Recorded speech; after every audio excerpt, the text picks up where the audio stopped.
Good evening. The meeting is now live and being broadcast and recorded. Ladies and gentlemen, please welcome the Mayor of the Borough of Bracknell Forest, Councillor Naheed Ijaz. Thank you. Good evening, everyone, and welcome to the meeting. I am waiving the requirement in the council procedure rules requiring councillors to stand when addressing the meeting, so please remain seated. The meeting is being broadcast and recorded. If there are any technical issues, please bear with us. I now declare the meeting open.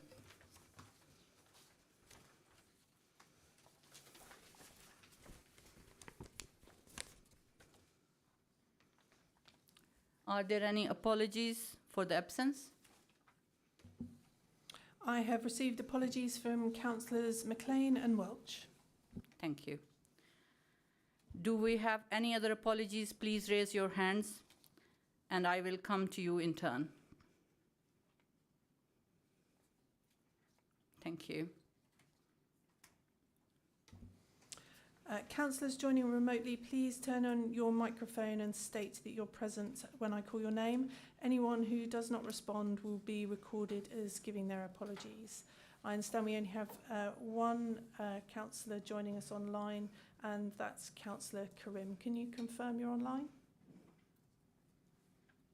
I am online. Councillor Karim is online. Thank you. Thank you very much.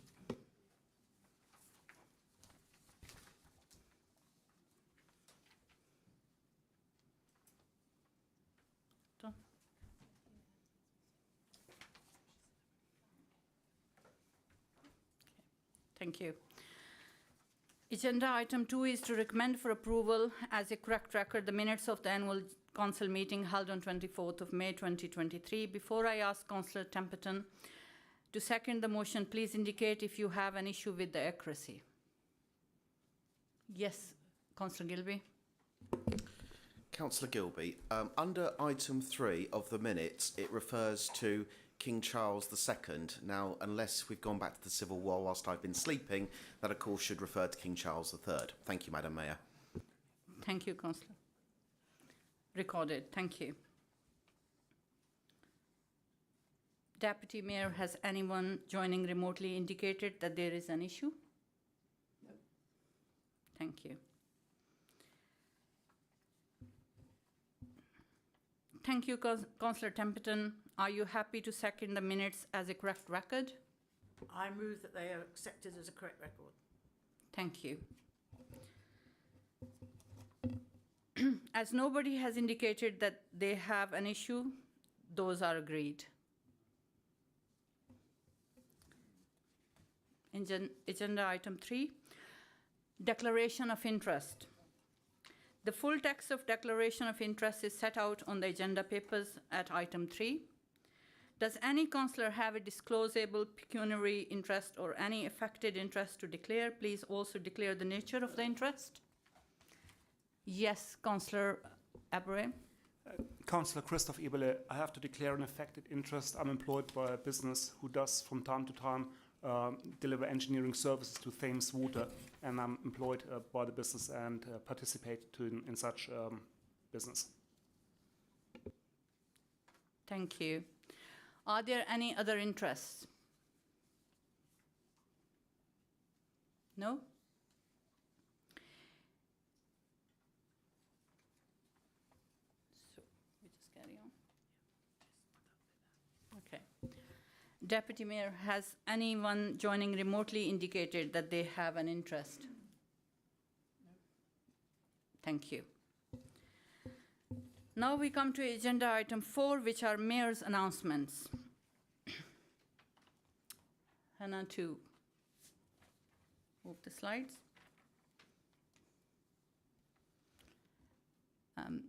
There are no announcements to be made by myself today, but I would like to make a few acknowledgements and give you a little short overview of what I have been doing in the last 7 weeks. It has been a very demanding schedule. If any of you are hearing, and if Mary Templeton tells you to be the mayor, say no. She scripts you into all these things without much depth knowledge, and before you know, you were thrown at the deep end and you had to learn to swim. But nonetheless, it has been a privilege and a pleasure serving all the people of Bracknell. As I had promised that I'll be the mayor for all, I have really tried very best of me to attend as many local charity events, AGMs, and encourage all kind of people in our community. There are a few of the events that stick in my mind. One of them were visiting fire and rescue services in Newbury, and what a valuable, wonderful job our services do, and we cannot commend them enough.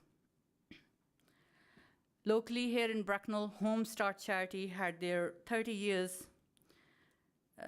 birthday, and it was really interesting to note that they had helped people like myself and one of my other councillor colleague.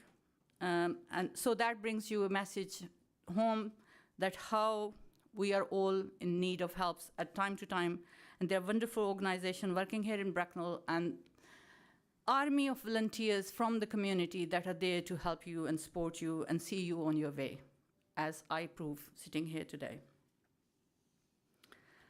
One of them was very interesting encounter. I had to attend Newbold College graduation ceremony.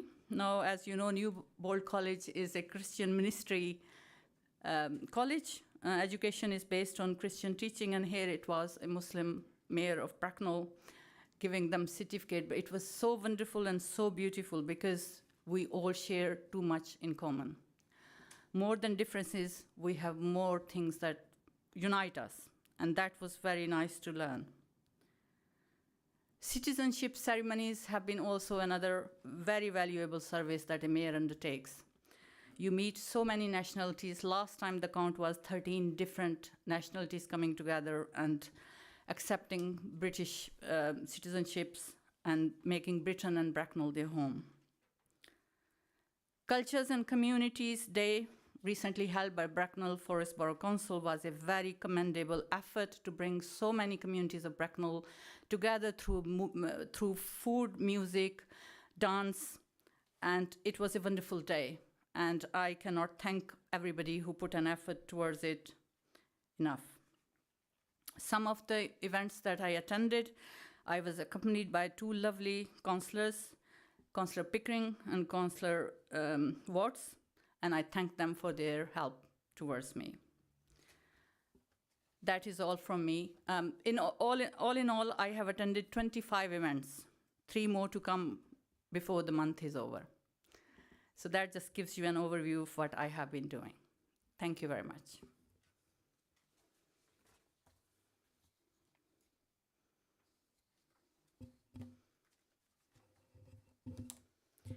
We now come to the report of the executive at agenda item 5, which contains the item for recommendation regarding the part refurbishment of Bracknell Forest Leisure Centre. Please note that you can ask questions about this recommendation after the leader has presented her report. If you have any questions regarding the confidential information within the report, please indicate after the recommendation has been seconded. We will then go into a closed session at the end of the meeting. If no councillor needs to address the confidential information, we will continue as normal. Councillor Mary Temperton. Thank you. There's been one executive on the 12th of July. Oh no, that was one, that's today, so that's not where it was. We've had one. And you can see that there, oh there you are, 20th of June, won this session. Can I have the next slide, please? Yeah. So we had we did the culture delivery and public protection. We talked about the park refurbishment of Bracknell Leisure Centre, and the executive agreed to support addition of investment into Bracknell Leisure Centre, combining borrowing and the release of Section 106 funding, as outlined in option 2 of the paper. Bracknell Leisure Centre is, as we all believe, a strategic council asset, and is at the core of providing sporting and leisure opportunities for the borough's residents and visitors, delivered by everyone active. Investment into the service offer is critical if it's to remain relevant, up to date, and attractive to existing and potential visitors. The Executive has recommended that the Council approves a supplementary capital approval with the associated borrowing costs already accounted for within the option 2 figures. That is included in your papers. Children, Young People and Learning, the SEND strategy for 2023-2025. The Executive noted progress made on implementing the SEND written statement of action to improve services to children and families, and the feedback received from the Department for Education and NHS England relating to the end of January 2023. The Council has secured £1 million through the Government's Delivering Better Value in SEND programme and secured DFE commitment to build a new specialist autistic spectrum disorder ASD special school in the borough, further improving inclusive local services for children and young people with SEND. The Executive also approved the release of £350,000 from the Council's corporate contingency included in the last budget 2023-24 to fund additional short-term staffing capacity within the SEND team to ensure the momentum is maintained to deliver and the identified service improvements. Council Strategy and Climate Change Financial Hardship Action Plan update. The Executive endorsed the planned and accelerated initiatives to address the local cost of living changes to be delivered over the next 100 days. The Executive also committed to reviewing the existing Financial Hardship Action Plan with a report back to Executive in autumn, ahead of winter 2023. There continues to be significant financial pressures facing many households in the borough. Addressing these is a priority for the new administration. The recommendation would provide continued and enhanced support to those most in need. And in August the 4th, there will be the council going to the residents in Princess Square to deliver advice and giving them signposting.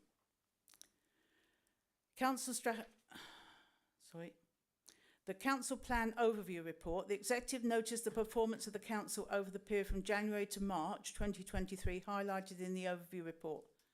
At the end of the quarter, 98 actions were rated as green, 68 complete, 30 in progress, and 17 actions, 14% were amber, and 3 actions were red. Progress against key performance indicators across the Council also very positive, with 45% green, 6% amber, and 15% were red. 32% further indicators had no set target of date or data is currently unavailable, and one indicator has been removed as the data was not recorded as part of the Children's Social Care scorecard.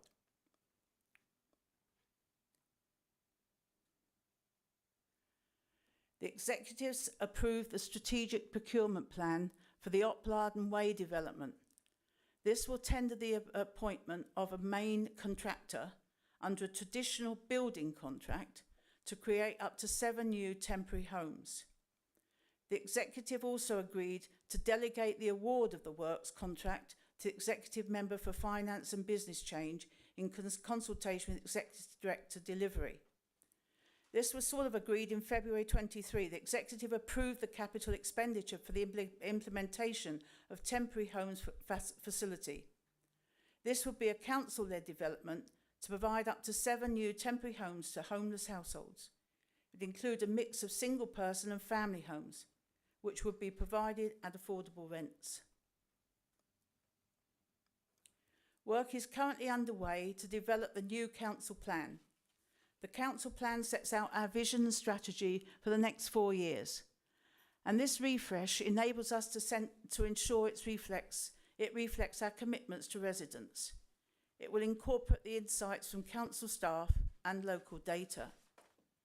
There are a number of key changes that will be made to the plan, reflecting our priorities as a new administration, and are likely to be incorporated under the board themes of communities, economy, and the environment. Protecting our planet and reducing carbon emissions are hugely important. An action to address and monitor this will be one part of our new plan. Being out in the community, bringing the council to our citizens and making sure that residents are at the heart of every decision will also be one of the key parts of our new plan. We've already detailed how we will be supporting residents through the cost of living crisis over the next 100 days, taking the services out into the community where we'll have the best effect. We know that there is a move we can do, we know that there is more we can do in all these areas, and lots more too, so these will be part of our plan. There is also a lot of good works already happening, so these will continue to feature in the new plan. The aim is to finalise the plan in the autumn, when it will be presented back to the full council here. Over the past few months, we've had lots to celebrate, including the Neurodiversity Umbrella Project, celebrating the strength of the abilities of the neurodivergent people. The art was installed with the umbrellas in Bracken Walk South in May, and it aimed to raise awareness and understanding about cognitive and learning differences, and even as we opened it, people came up and started talking. The launch of Craft Coop in Princess Square. This is an interest company that sells arts and crafts made by local people, and it supports arts from the businesses and often craft activities and events to local people, and people who are presenting their art there actually then volunteer to do a session as working in the shop. This is the first plastic-free shop in Lexicon. Bracknell Forest Pride. This was the borough's first Pride event, and it was held on the 10th of June. Thousands of people enjoyed Pride, and some coming from as far away as Brighton. The event was co-designed with the LGBTQI+ community, and about acceptance, equality, and celebration. The sun shone all day. It was an amazing place to be. The Armed Forces Week, we saw we have to have Armed Forces sorry, I can't, a minute. We said that, sorry, I'm coming back. Armed Forces Week. We said thank you to all our Armed Forces personnel, their families and veterans in June. We were able to join a special flag raising ceremony organised by Sandhurst Town Council to give thanks as well as the flag outside, to raise the flag outside the Times Square. Launch the Summer Walks for Wellbeing programme. This enables residents to achieve a healthier body and mind through a series of guided walks around our beautiful borough, and is advertised on the website. Transform the Bagshot Road underpass, Sainsbury's roundabout. New artwork, hand-painted by the artist Lynn Hollingsworth and her team, has breathed new life into the area, making it a more welcoming space for pedestrians and cyclists. Bracknell Forest Community Day, a reimagined version of this event, was held on the 8th of July, having been co-designed with various community representatives. It offered music, dance, food and activities from a variety of cultures and communities from right across Bracknell Forest. Launch Together. This enables residents to invest its renewable energy through a group buying scheme. It offers solar panel infrastructure to residents so that it can afford cleaner and greener energy, advises them about the panels and also about batteries. In extending Frost Folly. I can't read that, I'm sorry. If somebody can come up and get this for me on here, Can someone help me? Sorry. I'll read the next bit. Good Ofsted by Bracknell Forest Community. Thank you. Thank you. Good Ofsted for Bracknell Forest Community Learning. The service based at the Bracknell Open Learning Centre was praised by inspectors for helping learners enjoy courses, find new skills and grow in confidence. Back to extending Frost Folly. The public open space in Warfield has been extended. The natural open space has doubled in size so more people can enjoy activities like walking and watching the wildlife. Thank you. Sorry, can't read white on green. Are there any questions? Thank you, Councillor Templeton. Does any councillors have any question? I would like to remind you not to ask any questions relating to Bracknell Leisure Centre part refurbishment at this point.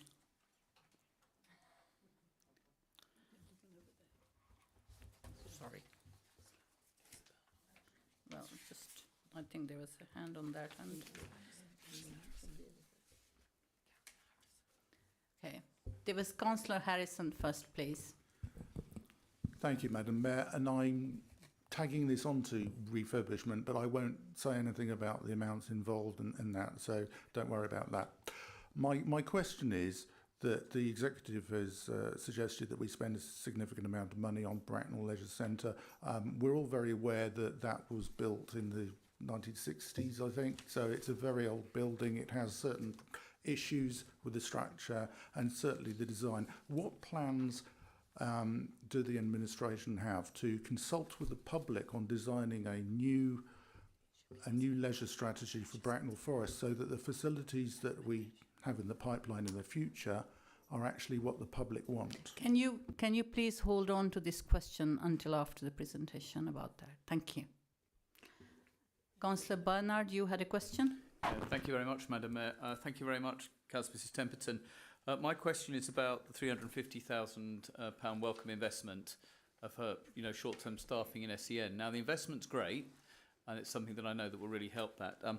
How do we feel about the recruitment of people to fill those posts? Because we know actually money on its own isn't going to solve this issue. What we're going to need is, the right people to undertake the EHCP assessments. Working with specialists and things in other places. So. Are we confident that we can recruit here? Because at a conference last week that I think you attended as well, there was a lot of talk about the shortage of people qualified to work in this area. Thank you, Councillor Bernard.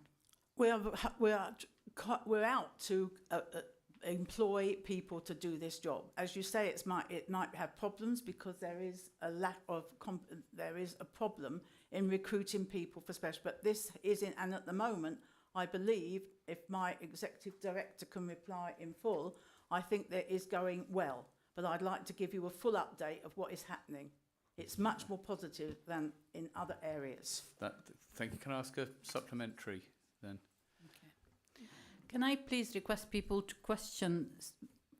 put their question clearly and specific and not have statements at this time, please? Thank you. Sorry, Madam Mayor, my understanding was just a bit of context. Can I ask a supplementary, please? Yes, please. So something that we did discuss, and I think is probably worth taking forward, is trying to show a way that's helpful in terms of how progress is being made round, the various assessments and things, recognising that we're going to see a fall in, completions before we see a rise because of the time. How are you going to report back to us on progress being made on this? Because I think it's helpful to know and to build further confidence with the carers community that we're getting down this, because I think it's potentially really good news that this is going to go ahead. Well, hopefully this will be reported in the quarterly report, because that's what was moved by me in the last administration, that this should happen. So it will be there for everybody to see, and that quarterly review will actually go to the overview and scrutiny before it goes to the executive the first time this has happened. So it will be able for the overview and scrutiny to scrutinise and have some good suggestions and some raises before it comes back to the executive. Thank you, Councillor Templeton. Can I just add to that? Executive Director of People can answer specifics on people and people employed. Yes. Mayor, just coming in on that, I was just suggesting on Councillor Temperton's request, we do have the exec director of people. Unfortunately, she's actually just been called away on an instant. So we can get you the detailed response on how well we're doing on the recruitment outside of the meeting. More than happy. I was just posing a question to take up, you know, for the benefit of those listening in, that actually it's not the money that's going to make the difference, it's going to be having the right people to take this work forward, as has been the case over the last year. Thank you. Thank you. Thank you. Can I just say we share your concern and we're sharing to make this happen and to be effective. So you will be getting the numbers as fast as we can. Thank you, Councillor Temperton. Thank you, Councillor Temperton. Deputy Mayor, are there any questions from those joining remotely? No? Thank you. Thank you, Councillor Temperton. That was really a very interesting future plan for this council. A lot of food for thought and a lot of work ahead of us. And I'm sure we'll be all getting our teeth into this plan. Thank you.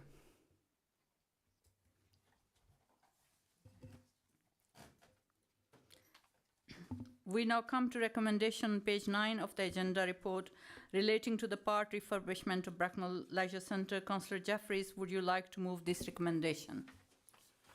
Councillor Jeffries, I recommend we move to recommendations at 5.1.2 on page 9 of the agenda. Thank you, Councillor Jeffries. Is that seconded? Yes, Madam Mayor. Councillor Paul Bidwell seconds this. Thank you, Councillor Bidwell.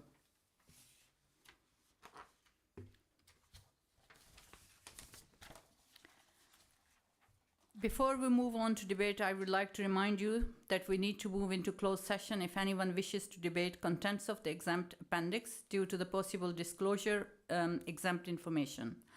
The exempt annex is not included in the publicly available copy of the agenda. Does any councillors have a question or wish to make reference to the information in the exempt appendix? No? Okay, thank you. Please raise your hand if you wish to speak. You may only speak once during the debate for no longer than 5 minutes. Councillors in the room will be invited to speak first. Councillor Jeffries will have the right to reply at the end of the debate before we move to the vote. Councillor Jeffries, would you like to speak to the motion? Thank you, Madam Mayor. As you have all read the report, I won't repeat these tonight. I will simply say the development of our leisure centre and the estate is a key to ensuring that the community has the best access and best services. In addition to that, I'd also like to add that the spa will receive a much needed upgrade.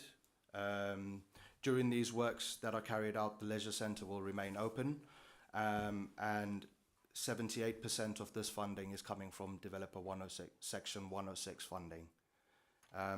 Thank you. Thank you, Councillor Jeffries. I will go back to Councillor Harrison now. You can make your question. Madam Mayor, is that correct? Because I think we're now in debate. A motion has been moved. I'm very disappointed I wasn't able to get an answer from the Leader of the Council, but we are now in debate, and I don't think it's right to start asking questions because that's not how the standing orders of this Council work.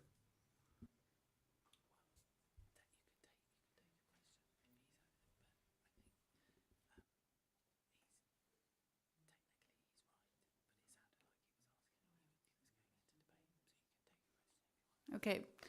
Well,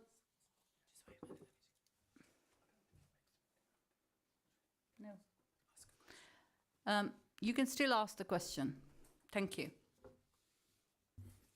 My question may be somewhat rhetorical at this point, but perhaps the executive member would like to answer it in his summing up, which, I'll just slightly shorten it. What plans do the executive have to actually consult people in Bracknell Forest before spending more money on our leisure facilities?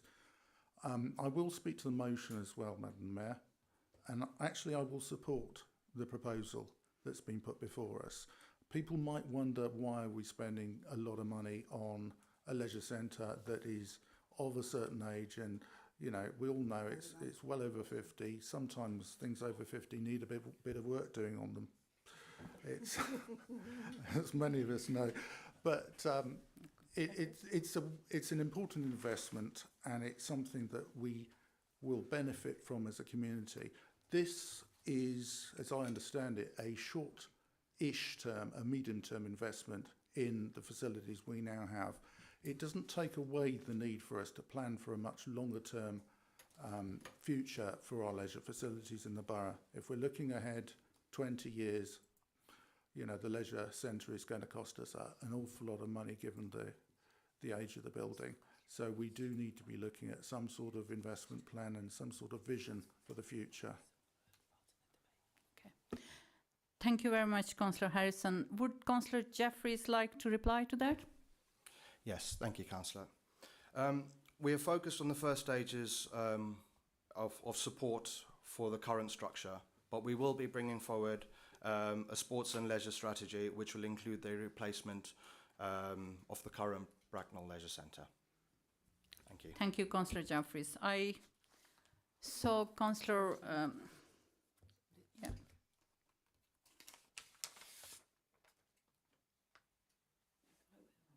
Just a minute. Councillor Barnard, yes, sorry. I just really wanted to speak in support of this and say that I think there are a couple of things which are really good. First of all, I think the investment is really worthwhile because of the way the leisure centre is currently run and managed. And I think, you know, we probably don't do it often enough, but I think pay tribute to everyone active and the staff they have working there and the rapport they have with the users. But recognising, I think, you know, I'm probably not alone as a council having received emails from residents over the last year saying that compared to other facilities, you know, as you would expect with the age of it, it's looking a bit tired. So fully supportive of the investment that's being made. And also, just to say to people, you know, that if you haven't actually used Bracknell Sports and Leisure Centre, because we know that some people sort of, because the pandemic moved away, do go back and use it. It's a fantastic facility.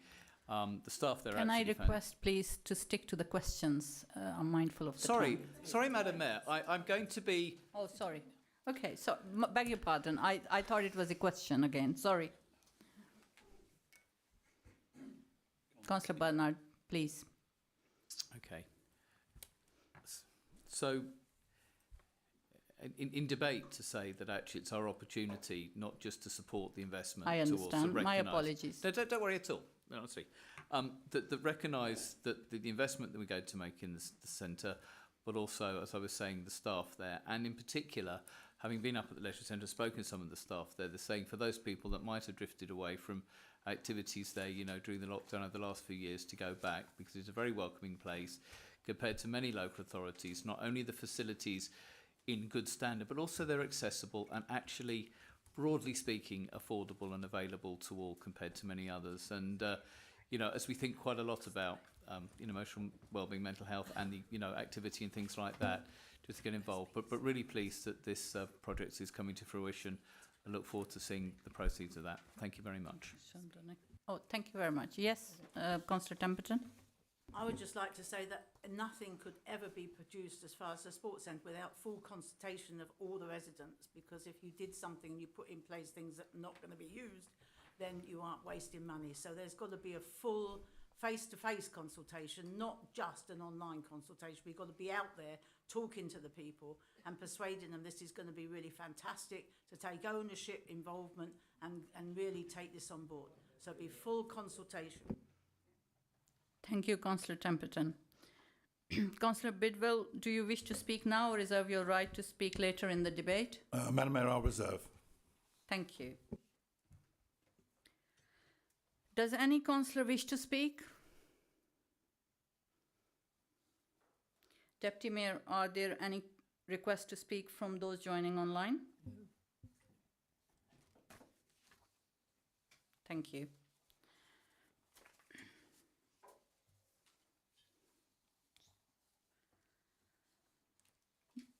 The recommendation is set out on screen. The Democratic Services Officer will count our votes. So please make sure your hand is clearly raised. Only those in the room can vote. Can all those present in the chamber indicate by raising your hands? if you support the recommendation.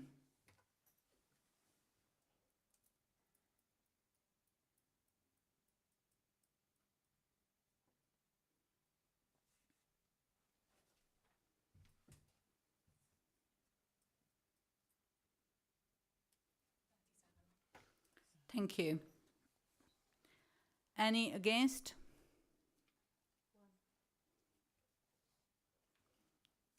Any abstentions? None. So that motion is carried. Recommendation is carried, sorry. Now he's going to put up slide. We have received notice of 2 questions which are set out at item 6 at the beginning of your agenda and will be displayed on the screen in turn.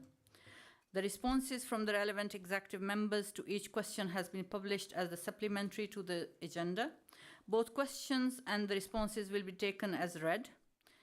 Each questioner will have the opportunity to ask 1 supplementary question, which should arise directly from the question or the reply provided and be sectioned. So, the first question is from Councillor Gao to the executive member of Planning and Transport, Councillor Gilby. Councillor Gao, do you have a supplementary question to Councillor Gilby? I do, Madam Mayor. What, if any, site additions, deletions or amendments, in addition to those demanded by the inspector, have been included and submitted with the modified plan? Councillor Gilby, can you please respond? Thank you, Councillor Gore.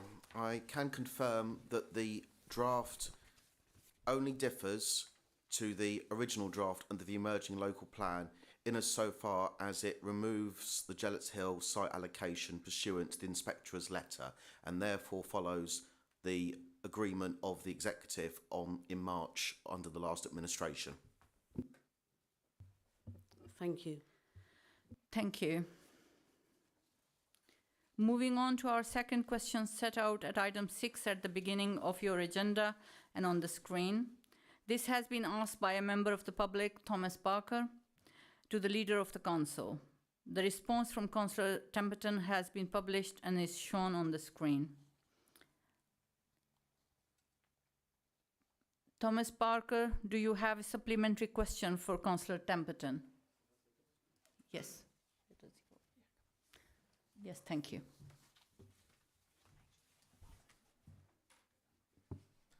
Thank you very much. Thank you, Councillor Templeton, for your response. I know this is something that you care a lot about as much as I do, and people in this room will know why this was a particularly personal question to ask.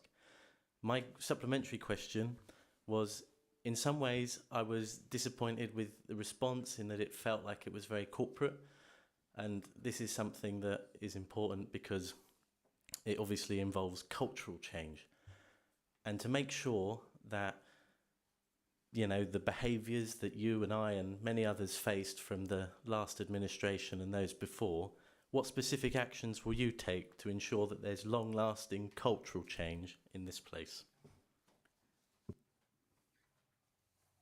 Thank you. Councillor Templeton, can you please respond?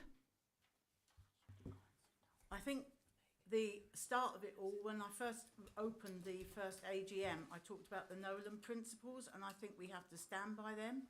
And I think we really do need to be embedded in all the things we do to stand up and to, when things arrive, to have the courage to actually stand up and move things. And I think that's happened already in some instances. And I think we will continue to be bold and brave and actually take this on, which did not happen before, but it must happen now. Thank you.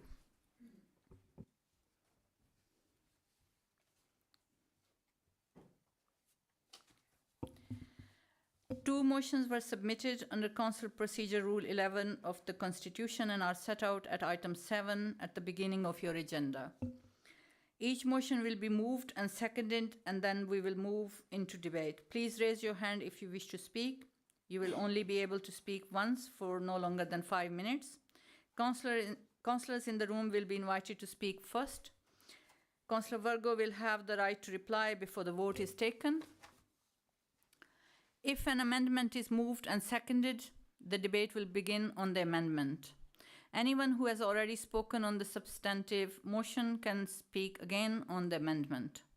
Councillor Virgo, as the mover of the substantive motion, will have the right to reply at the end of the debate on the amendment before the vote is taken. Councillor Virgo, would you like to propose your motion? Thank you, Madam Mayor. I would like to propose the motion as councillors can see before them. Thank you. Thank you. Councillor Bernard, do you second the motion? Madam Mayor, I'm happy to second the motion. Thank you. Councillor Virgo, would you like to speak to the motion? Thank you very much, Madam Mayor. I'll be as quick as I can. It's a bit of a complicated issue, this, but and I don't want to bore people, but I wonder if I could have a go at it. And thank you for the opportunity. Thank you. I brought this motion to Council because it's of huge public interest. The discharging of partly untreated sewage containing dangerous pathogens is both unpalatable and frankly unacceptable. This has been the consequence of inadequate regulators and underinvestment in our infrastructure over many years, out of sight, out of mind. Now we hear Thames Water is leveraged with huge amounts of debt and its ability to raise the necessary investment is now in doubt. Ladies and gentlemen, the facts are shocking, actually. Thames Water figures show that in 2021, a total of 213 overspills of sewage occurred in 6 patches of water across our borough. If I just take one, which is the Cut, sewage spilled 67 times for a total of 1,124 hours. And while the data shows a 19% reduction in the number of sewage spills, down from 372,000 in 21 to 301,000 spills in 22, this is largely due to a below average rainfall.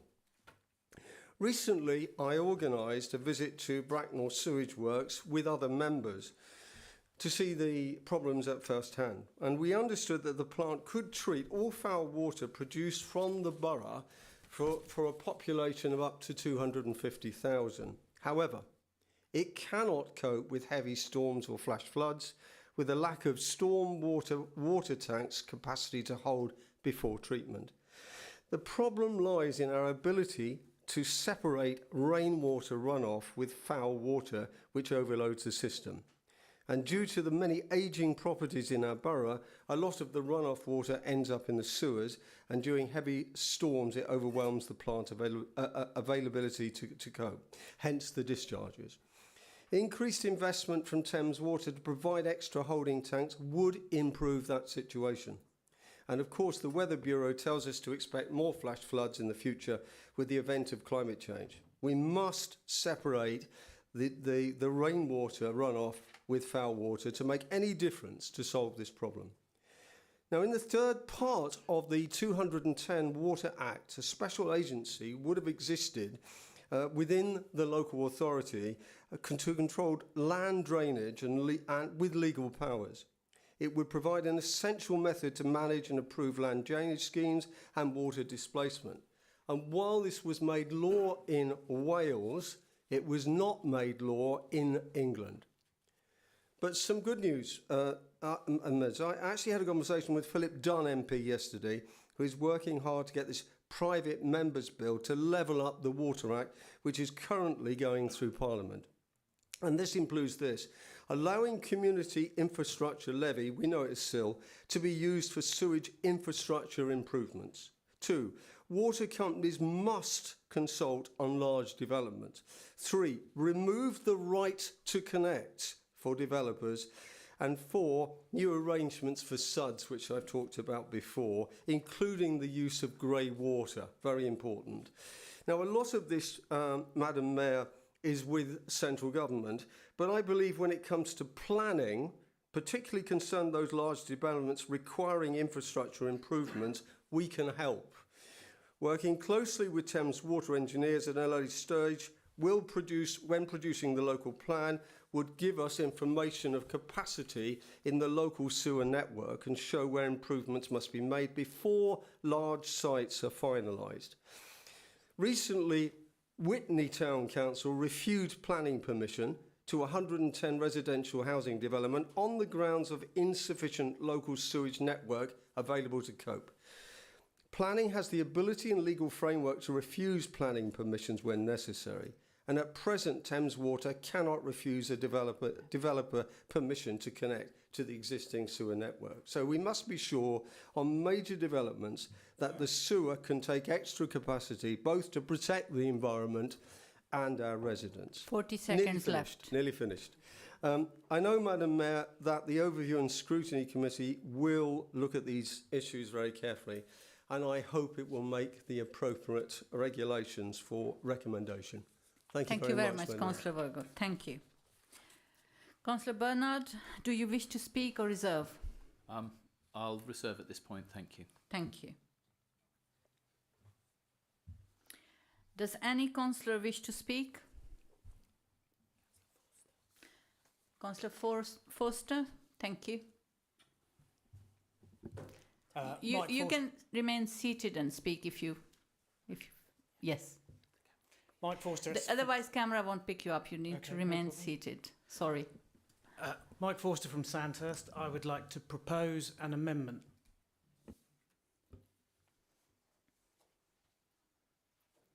Thank you, Councillor. Is that seconded? Oh, sorry. Okay, so can you state the amendment, please? Certainly. Bracknell Forest Council recognises that many residents are extremely concerned about sewage discharges, specifically those flowing from Thames water facilities in our borough into streams and watercourses. These concerns have been amplified by the recent news over financial problems at Thames Water. Furthermore, the Council commits to work with other local authorities across the Thames Valley to challenge the failures of Thames Water to collectively minimise the environmental damage we are all facing.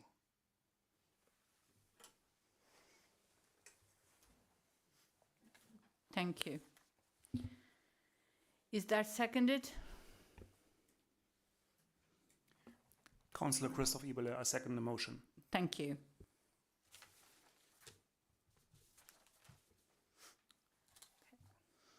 Councillor Virgo and Bernard, are you minded to accept the amendment as set out on the screen? Councillor Virgo speaking first.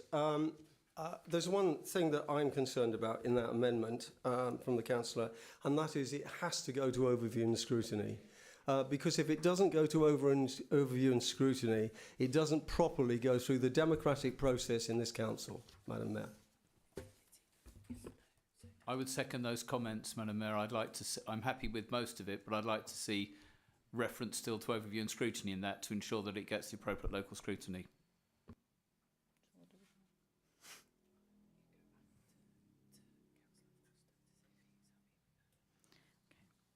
So, Councillor Forrester, are you happy with that?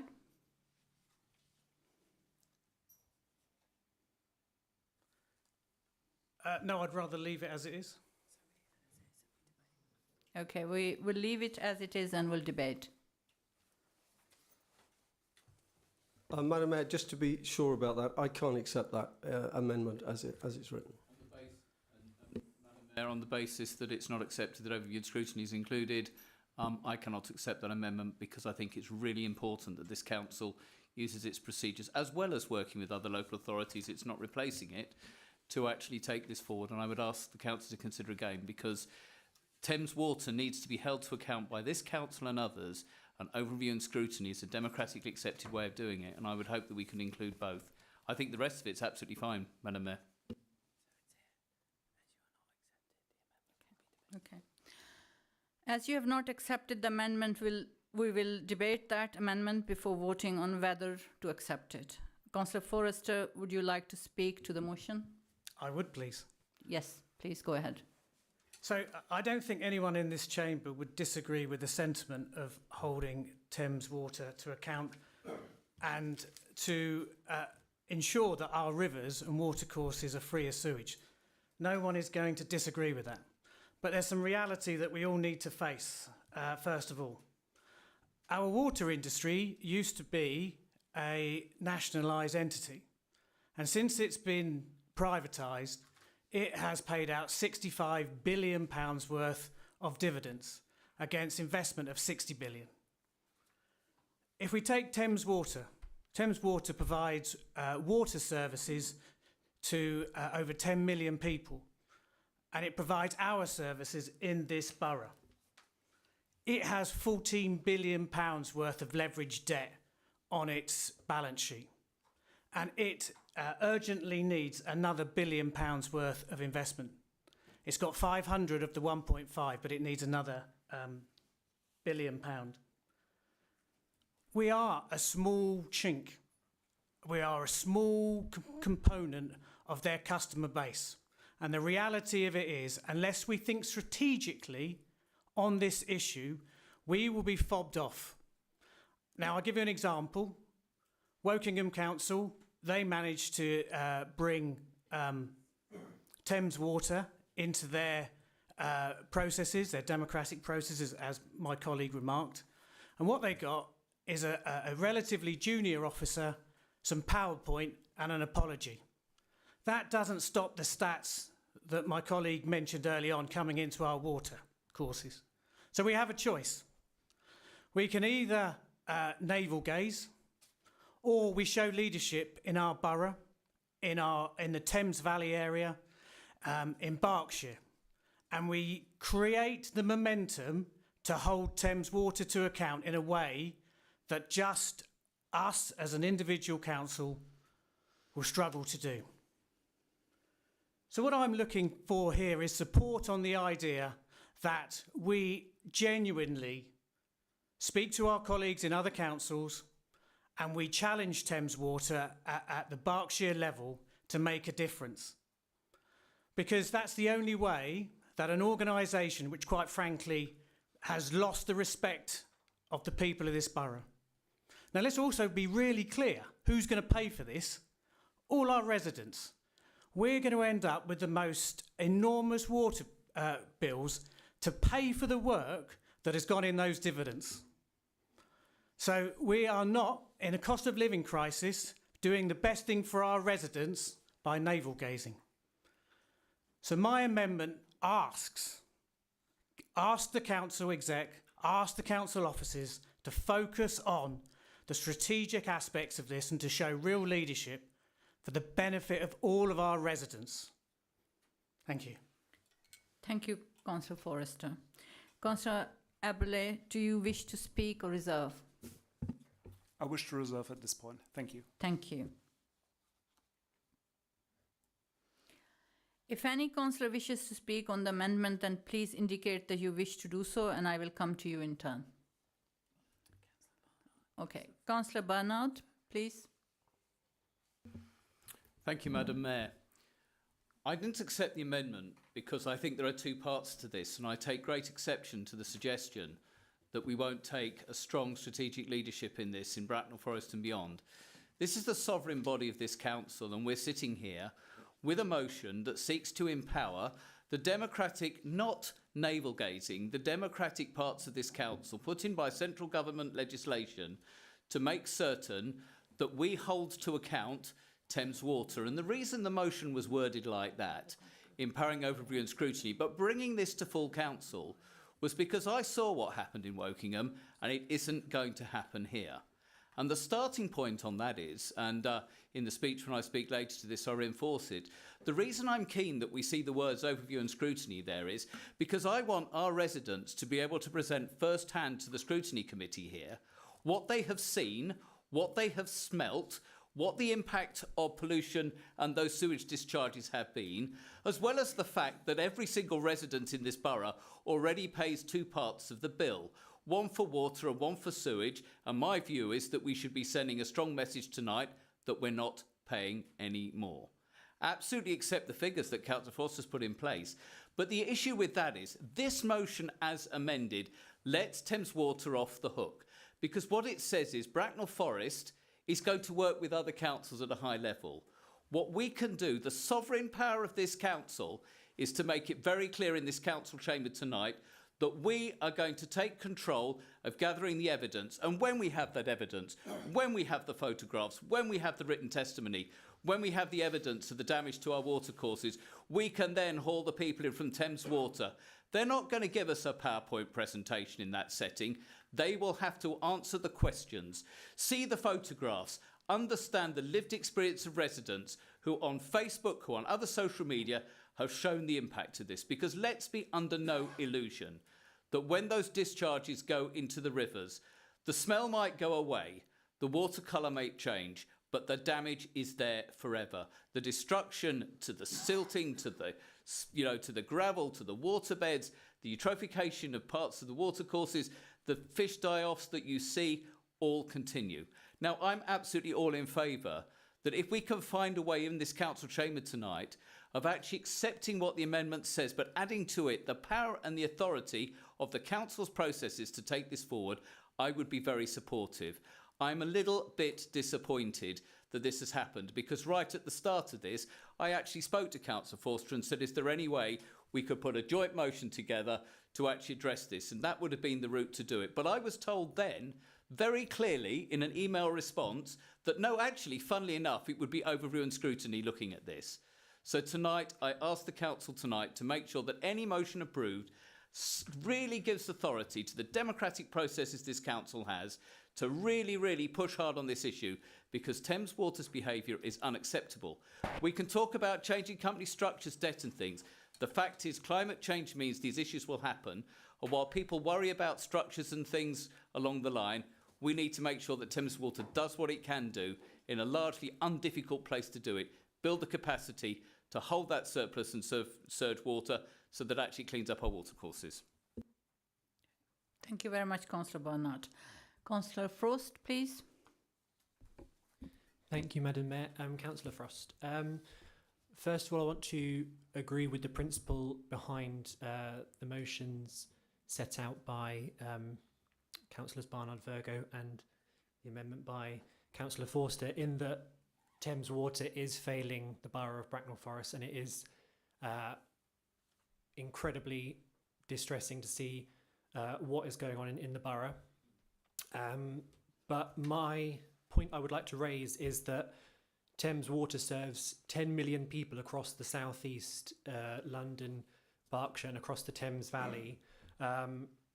So I believe that if Thames Water is not adhering to the regulation nationally by Ofwat and is fobbing off fellow councillors in Wokingham, I don't think that the councillors have set out exactly how the Overview and Scrutiny Committee of a single local authority would successfully do what Ofwat and others have so far failed to do.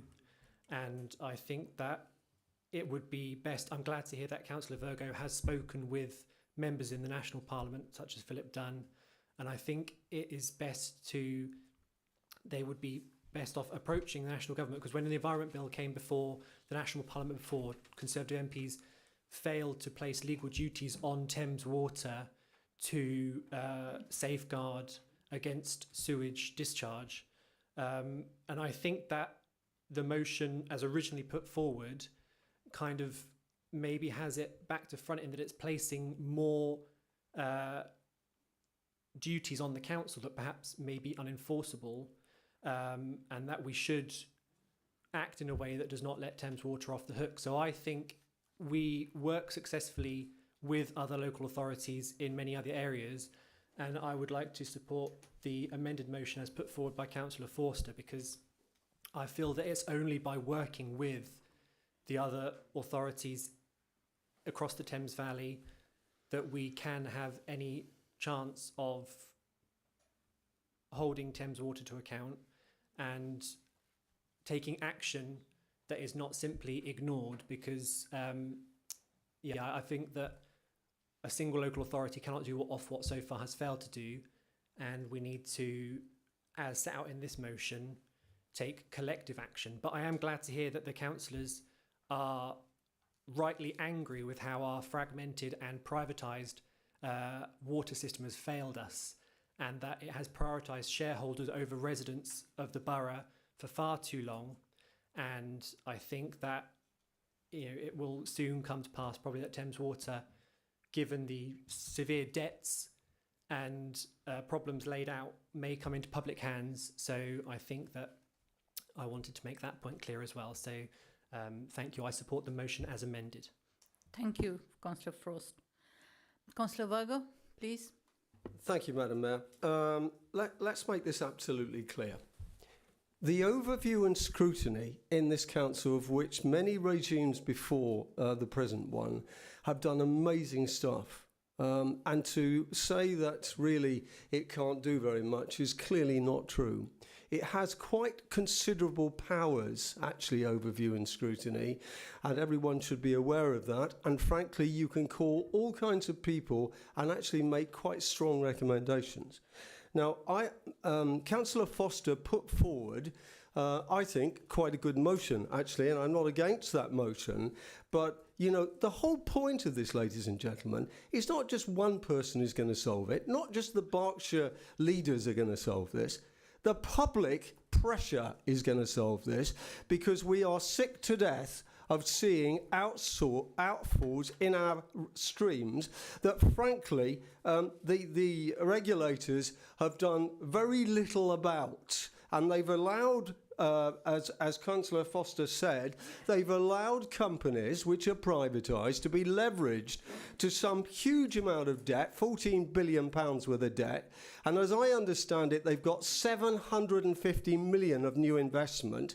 And actually, they need something like 3.5 billion to really sort this problem out. So clearly, there's a very big problem that government have to sort out. But, Madam Mayor, and I must make this point, we have a local plan, which we've talked about this evening, and a lot of that is dependent upon infrastructure. We've heard it time and time again in the public and everywhere. And planning applications of something like 250 houses or even more not only want a proper infrastructure from the actual site, they want an infrastructure for the sewage that goes to the plant. And this is the problem of infrastructure. Now, as a planning authority, we do have the whole possibility of refusing applications on the basis, working with Thames Water, and saying the engineers have said, no, this is not possible under the present structure unless you improve it. Now, what I'm suggesting to the council is that if you take this to overview and scrutiny, they can look at this very carefully, because it's important, the planning as well as everything else, because this is the future. So I stick to my guns here. I'm quite happy to accept the amendment, part of it, but I want added overview and scrutiny, Madam Chairman. Thank you very much. I'll go to Councillor Bidwell and then I'll come to Councillor Templeton. Thank you, Madam Mayor. Yeah, no, it was Mr. Bidwell and Shall I Councillor wait? Bidwell. Shall I go? Shall I go? Shall I Yes, wait? please. Yes. Okay. Yeah, we've had a lot of commentary about Thames Water and the water industry in general, and we all know that. But we have to separate the two things. This motion raises the temperature on what we can do across Berkshire to put additional pressure on the water authorities. We already have an ordinance scrutiny process, and we have a very strong planning process. So those two vehicles is something that we can do, and yeah, absolutely. I think with all the publicity, I think that'll be very much in all councillors' minds when they come to those committees, and we should do that. But what this is doing, this is taking a strategic view, and this is why I should be supporting it. We can't do anything to Ofwat unless we start getting bigger support across Berkshire, so I will be supporting that. Thank you. Thank you, Councillor Bidwell. Councillor Smith. Thank you, Madam Mayor. Firstly, I will be supporting the amendment for all the reasons that Councillor Forster has raised. I think it's an incredibly important amendment in terms of how we tackle this issue with Thames Water, working communicatively with other councils. Councillors Barnard and Virgo have spoken very passionately against the omission of the reference to overview and scrutiny in here.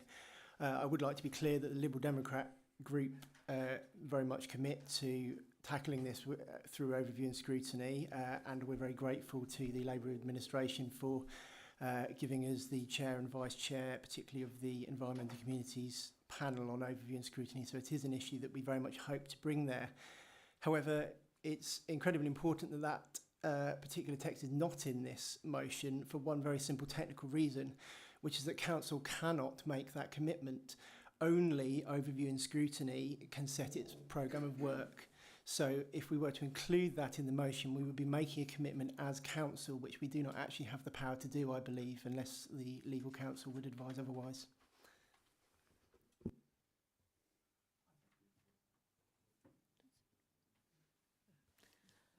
Thank you. Can I challenge a point of information? I don't believe the motion as originally put actually falls foul of that sense, because this was actually checked out by the Borough Solicitor in advance of this. So I think we're entirely consistent with the Council's framework, and if not, we were badly advised.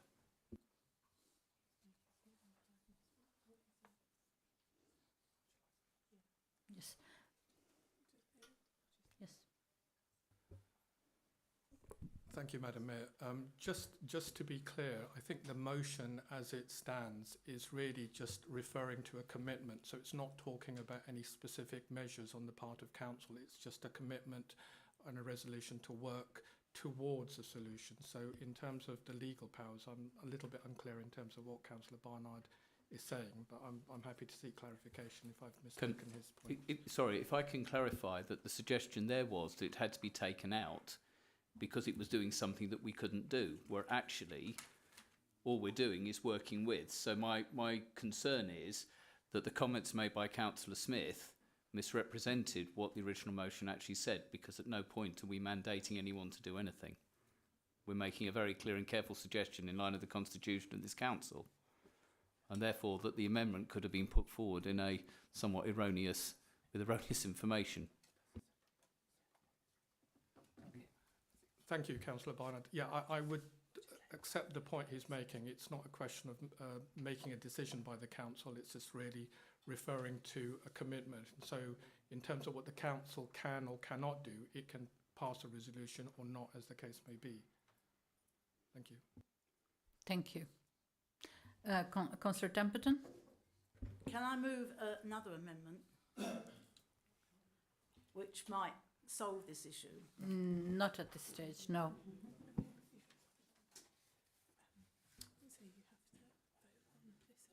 Yeah.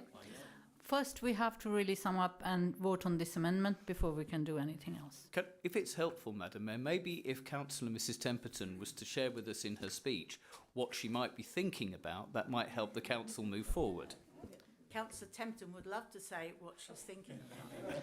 Very much, Councillor Mrs Temperton, I can't wait. Right, can I now speak? Yes, Mayor? please.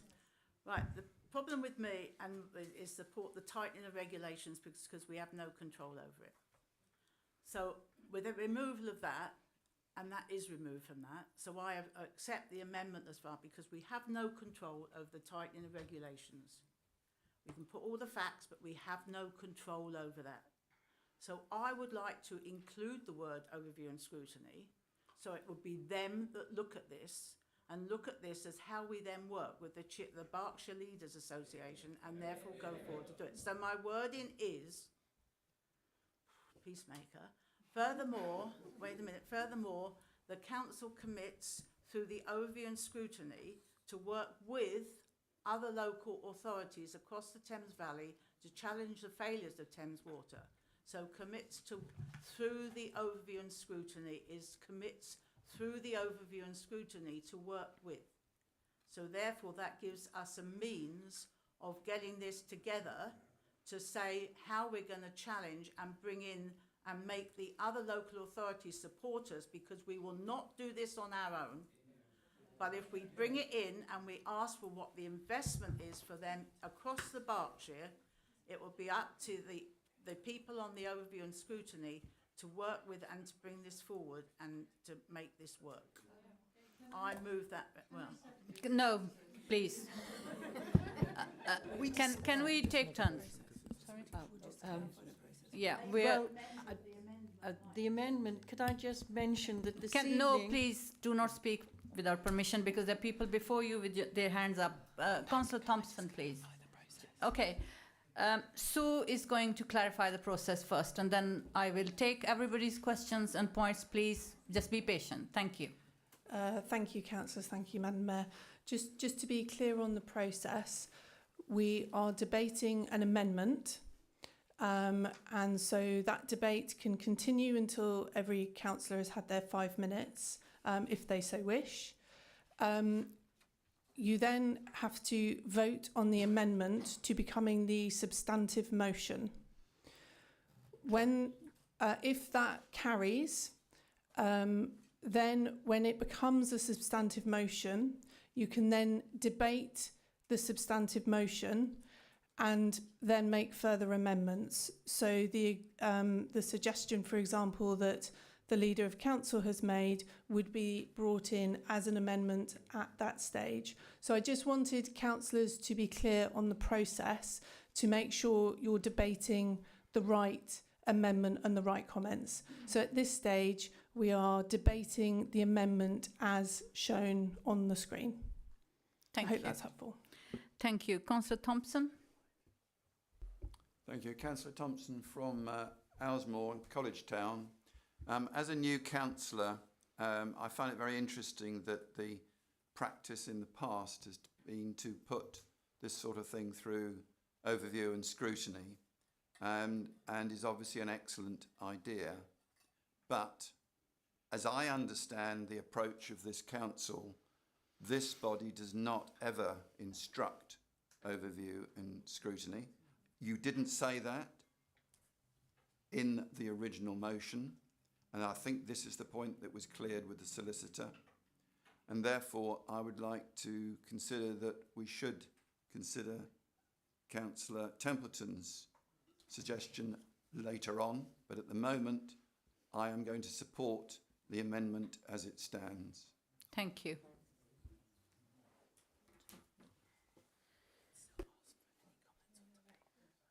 So any...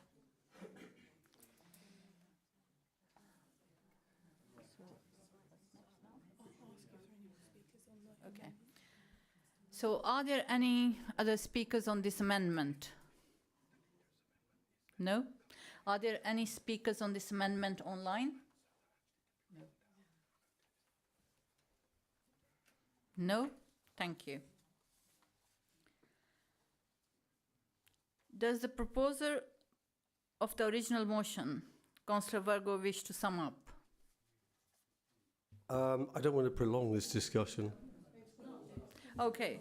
Oh. It is correct, actually. Sorry, sorry, it is an oddity in terms of the process. When the amendment is put forward, it is the right of the initial proposer of what is currently the substantive motion to sum up. I know it feels a bit strange, but that concludes the debate on the amendment, and then we will vote on the amendment. Thank you. So does the proposer of the original motion, Councillor Virgo, wish to sum up? Thank you, Madam Mayor. Thank you. No, I don't want to sum up too much. I think everyone's got this in their head.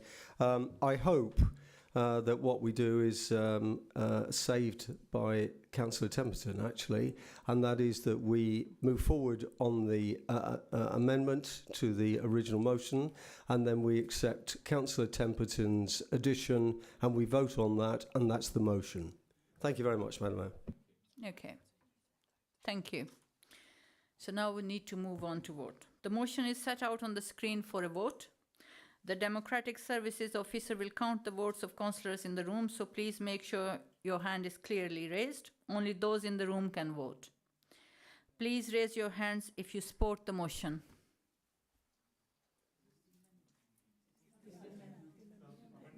Oh. It says here motion. So, yes, please, the amendment.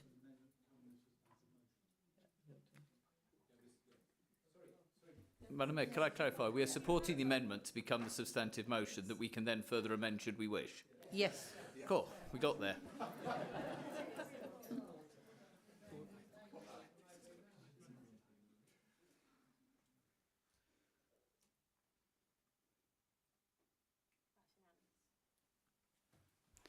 That was unanimous. Thank you. Okay. So there was no one against and no abstentions. So now it's started. No, you debate the substantive motion. Okay. So now we will debate the substantive motion. Who is going to do that?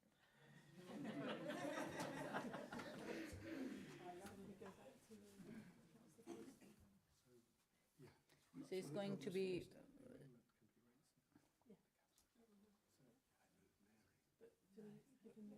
Is that Foster or Miss Templeton? Mary, we've got your hand. Yeah. So you offer Councillor Forster if he accepts the. If he wants to speak. Okay. And the seconder if Okay. he wants to reserve his rights Okay. in the debate, because you're now going into debate. Because it's Okay. So, Councillor Forrester, do you wish to speak? Or reserve, sorry. I just have one point only. Okay. Just so I'm clear, what we're proposing here is not this chamber telling a committee what to do, it is just recommending. Have I understood that correctly? Yeah. In that case, I'm very happy with that. If that's the case, that it's not instructing, it's recommending, very happy with that. Thank you, Councillor Forrester. Does the seconder wish to speak or reserve? Councillor Christoph Eberle, I want to speak as chair of the Overview and Scrutiny Panel 2. We had our inception meeting this afternoon at 6 o'clock, and I'm happy to report that dealing with Thames Water was item 1 on our agenda. So it is already on the agenda of the Overview and Scrutiny Committee, regardless of what we decide here in this chamber. Thank you. Thank you. Okay. Deputy Mayor, any other councillor wish to speak? Allowed to speak to substantive motion now. Yes, Councillor Bernard. Thank you. At the risk of making a joke at this stage, there's been considerable water under the bridge so far this evening and probably more to follow. But I just want to make a couple of observations for the benefit. This is something, and actually the democratic processes of this council is something I'm absolutely passionate about. And it might seem, for a number of councillors that are fairly new here, that it doesn't actually matter as much as making a noise nationally. But actually, the one thing that we have, because we're democratically elected, is that when we actually speak in this chamber on a subject that really moves us and our residents, that we're doing so because we actually have the authority, not the power, we have the authority to speak on behalf of our residents and to use the processes set down in Parliament for how this council conducts its business to achieve the impact that we want to. What I think has been great this evening, and I can't wait to hear Councillor Mrs Templeton's amendment, but what this says tonight is that actually this is how we make good decisions and how we do good processes. It is not for the full council to mandate any committee, and in fact actually one of the reasons that the Borough Solicitor looks at motions in advance for the benefit of some of my new colleagues is to make sure that actually we don't do things that we can't do. I hope that what this has shown this evening is, and I get the point about Cross Berkshire. I was talking to other Berkshire councillors about this earlier this week. But that actually that we use what we've got, because if I'm Thames Water, it's really easy, as has been suggested, to pitch up to an Overview and Scrutiny Committee with a PowerPoint presentation, some junior official to answer questions, to an appropriate level of grovelling for past misdemeanours, while actually the damage continues to stay in place. Where actually what we're saying is this full council is talking about a motion that puts very fair and square, and actually appreciate elements of the amendments we said at the start, that we're not going to put up with this, and that actually a process is there. And that is quite difficult to dismiss. If it's this council working with others, and maybe we should be asking each and every other council in Berkshire to pass almost a copycat motion, so that if they haven't done the scrutiny work, they do it already, so they pick up the views of their residents, and that challenge goes right across the piece. But the one thing we must never forget is we're democratically elected to represent our wards and our communities. And tonight, unanimously, and I suspect unanimously again in a little while, we will just show how unhappy we are, because it is out of sight and mind. But the issue is the damage to our water courses, the damage to the cut, will not be repaired within a generation. The phosphates, the nitrates, the oxygen depletion that goes on there, the disgusting other bits and pieces that go with it, stick there forever. And that's something that Thames Water needs to understand. And it's not, Madam Mayor, as if we have Victorian sewers. We have infrastructure and land where I fundamentally believe that if Thames Water got their finger out, they could do it. No new structures will achieve that over the next few years. It's actually doing what they need to cope with the growing housing demand and the effects of climate change. Thank you very much, Councillor Bernard. Councillor Templeton?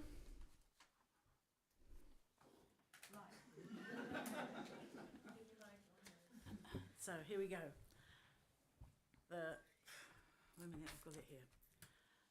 The council recommends the overview and scrutiny to examine examine executive and no, it's not right. It's okay. I wanted it to just say through the overview and scrutiny to work with the other authorities, but it doesn't work if you say commit. So the council commits through the work of the overview and scrutiny commit to work with the other local authorities. So really it can say to recommends. The council recommends the overview and through the overview and scrutiny committee to work to examine and support working with the other local authorities, or words to that effect. Okay. So, yeah. Sorry, can someone clarify yes. quick? Somebody's good. I mean, I want to take out tighten the regulations. I want to Councillor Templeton, we are going to adjourn this meeting for a short period of time so that we can get the words correct. Thank you very much. Thank you. And then I will move it. Thank you.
Temperton, do you wish to propose the amendment? I wish to move the amendment as it is shown on the screen, including the words recommends that overview and scrutiny commits to work with other local authorities across the Thames Valley. So the inclusion of recommends that overview and scrutiny commits. Thank you, Councillor Temperton. Do you have a second? I would like to second that, please, Madam Mayor. Councillor Virgo, thank you.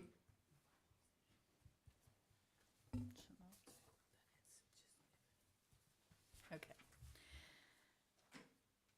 Does any councillor wishes to speak on amendment, then please indicate that you wish to do so and I will come to you in turn. Councillor Watts. Hi, just like to say that as member of Overview and Scrutiny, this was the very first topic that came up, and we would absolutely be happy to work with our local governments and councillors. Thank you. Thank you, Councillor Watts. Anyone else wishes to speak in the room?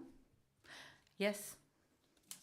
Thank you, Madam Mayor. I'd just like to support the alternative motion and thank Councillor Mrs Temperton for trying to sort out the confusion. Thank you very much. Deputy Mayor, is there anybody online who wishes to speak?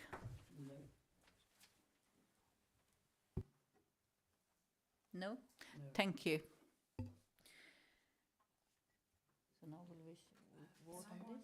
So, because it's a substantive motion, yeah. Councillor Forster gets to sum up. Okay. So now I would request Councillor Foster to sum it up, please. Sum it up the amendment, because this is substantive motion now. So I'll keep it really brief. I think, as Councillor Barnard said, we've had quite a lot of hot air. We can pause for breath. All I would say is we must, in this chamber, think strategically. So many things that our residents are facing at the moment with the cost of living crisis, increasing water bill is just something that we really don't want to face. So I think it's a really good sign to see the lively debate that we've just had, and I support this amendment. Thank you. Thank you very much, Councillor Forrester. So the amendment is set out on the screen. Okay. Okay. So the amendment is set on the screen for vote. Democratic Services Officer will count the votes of councillors in the room, so please make sure your hand is clearly raised. Only those in the room can vote. Please raise your hands if you support the amendment.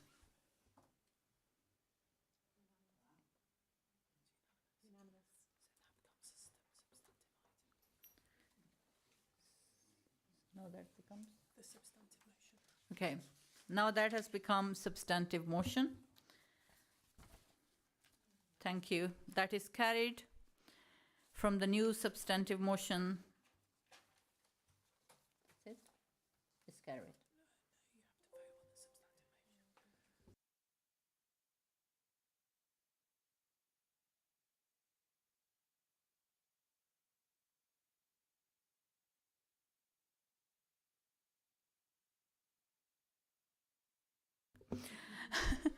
So, Councillor Temperton, do you wish to speak on your substantive motion?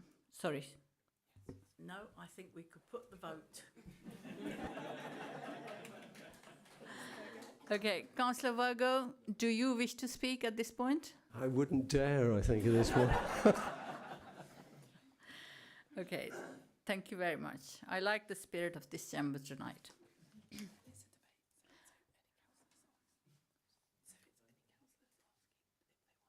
Okay. So now it's open for debate. Does any other councillor wish to speak? I think we have tired everyone tonight. Thank you. Anyone online wishes to speak? No. Thank you. Councillor Temperton, now you can sum up your substantive I think this is an amendment. excellent motion and urge everybody to vote to support it.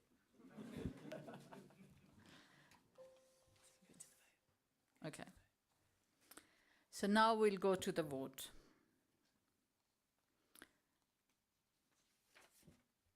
Can all those present in the chamber please indicate by raising your hands if you support the motion?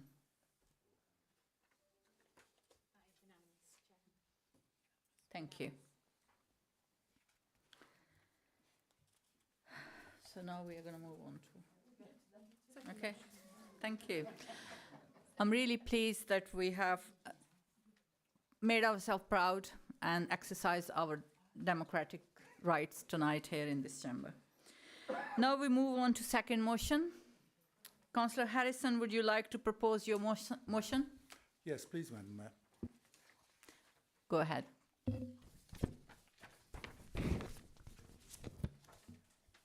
Madam Mayor, I think we are supposed to call for seconding before I speak. Yes. Oh, excuse me. Yes.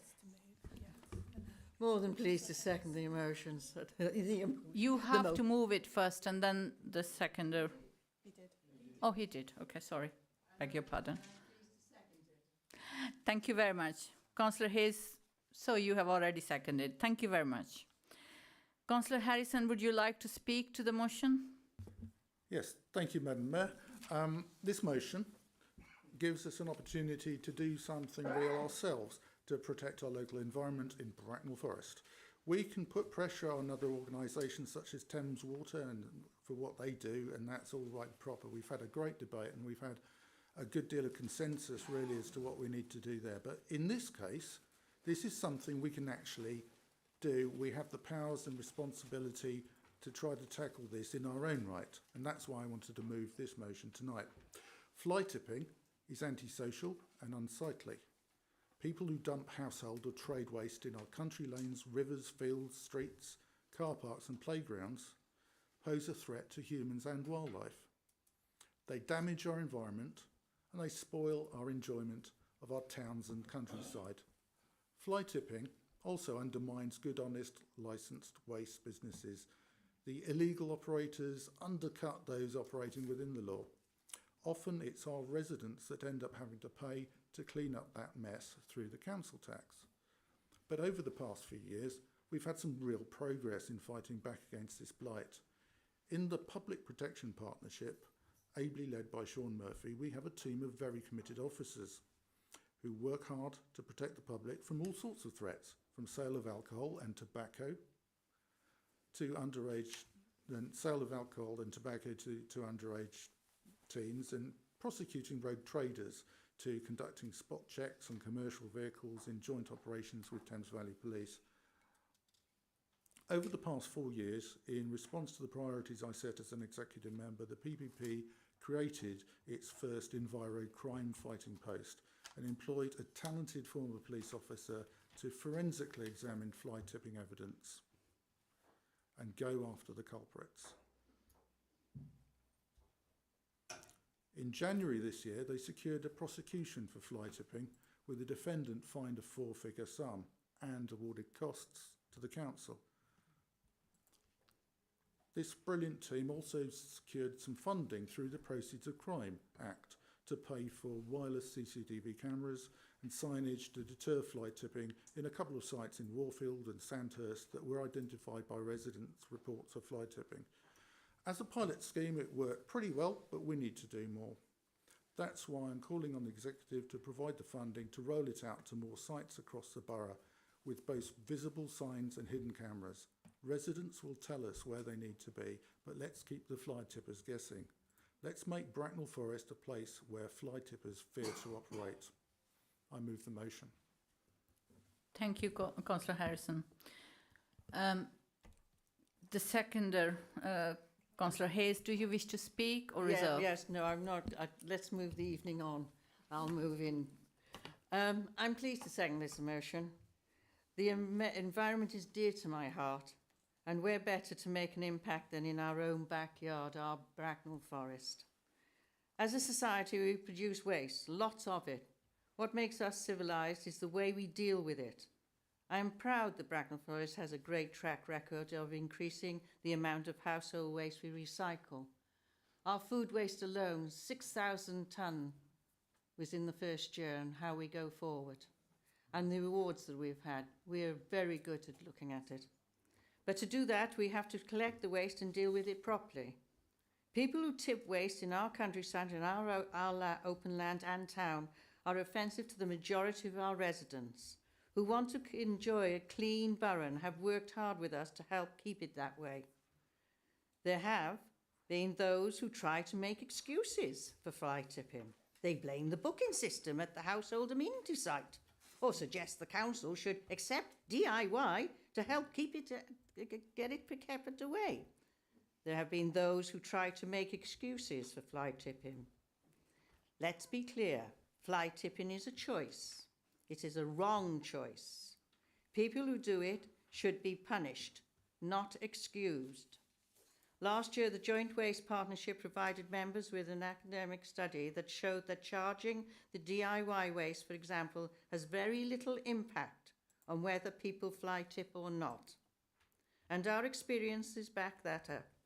Many of the incidents of fly tipping in Bracknell Forest where the perpetrators have been identified are done by people from outside the area who have just passed through. They wouldn't even qualify to use Longshot Lane with our residents. No, they need to know they stand a good chance of getting caught if they come to Bracknell Forest to avoid their responsibility to deal with their waste properly. That's why we need to give the Public Protection Partnership the tool to do the job and call on the executive to fund a proper rollout of the CCTV to deter the criminals who damage our environment. Bracknell Forest, we should be extremely proud of our residents, and those few that do not do it, let's make sure they understand. We are here to stop them and we will prosecute, but we need the evidence to do it, and that's why we ask for the commitment for these cameras and such like. Thank you, ladies and gentlemen. Thank you very much, Councillor Hayes. Does any councillor wish to speak? Councillor Bernard?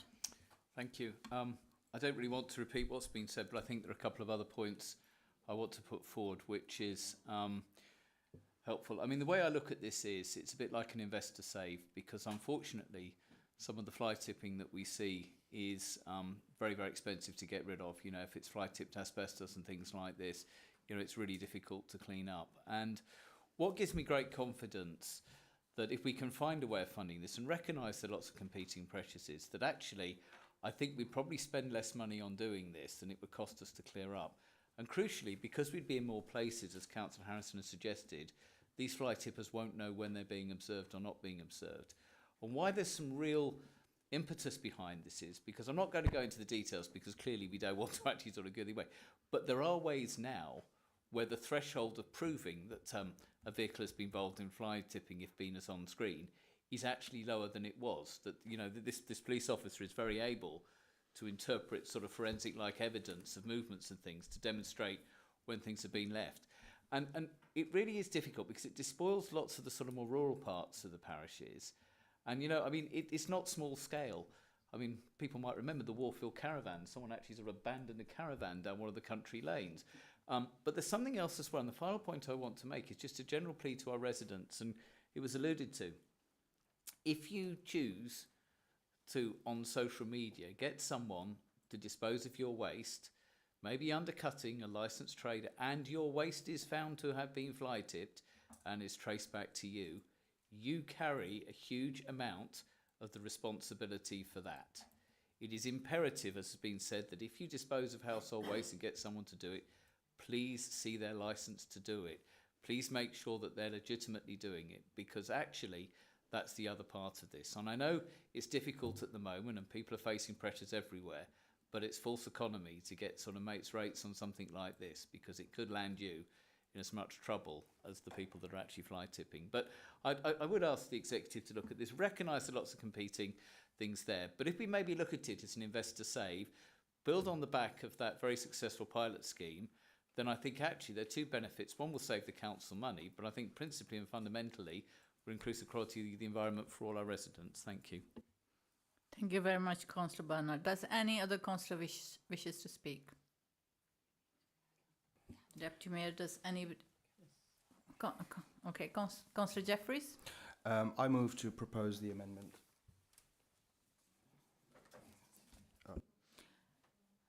Okay. Who is? What the amendment is, Councillor Jeffries?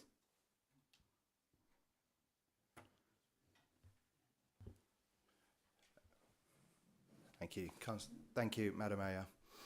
So in response to the three parts, part one, we commend the process made by Bracknell Forest Council's Public Protection Partnership officers in detecting and prosecuting environmental crimes such as fly tipping. Point two, we reaffirm its commitment to deterring and detecting fly tipping in the borough with the use of signage, CCTV cameras, both mobile and fixed, to follow through on the prosecution of offenders and publication of their names.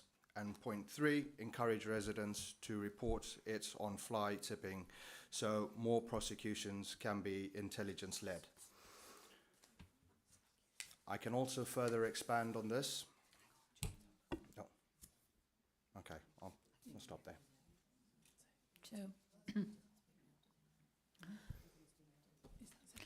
So is this motion seconded? Councillor Purnell, I'd like to second this motion. Thank you, Councillor Purnell.